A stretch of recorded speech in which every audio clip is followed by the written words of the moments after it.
Hey, it's Jessica with Pull Through Sites Mobile RV Repair, and today I'm talking about 3 things that you must do every camping trip to make sure that you are not going to cause a lot of damage to your RV and have a costly repair with my team. One of the first things that you need to do every camping trip to make sure you're not going to have a costly repair is check these slides. Before you pull them in, make sure there's no debris on here, make sure there's no water.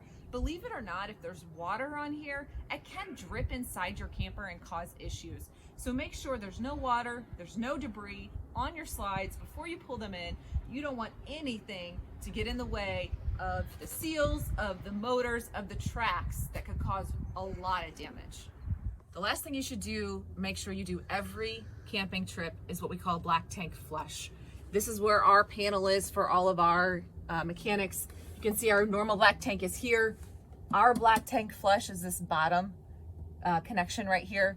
Hook the hose up to it, run it through the black tank, get all that gunk out. If there's anything in there, you want to make sure you get that out every trip. Again, I know it can be a little bit difficult with the lines that are there on the dub stations on Sundays, but this is really important to make sure your tanks stay clean. One of the last things that you need to do every trip to avoid any costly repairs and really frankly avoid an accident is check your braking system. Our truck comes with a braking system here. Every time we pull out, we pull this, check those brakes. We want to make sure that that trailer is going to stop. That's what this does. So every trip, make sure these brakes are working. Make sure you're not going to have what could be a catastrophic accident on your RV adventure.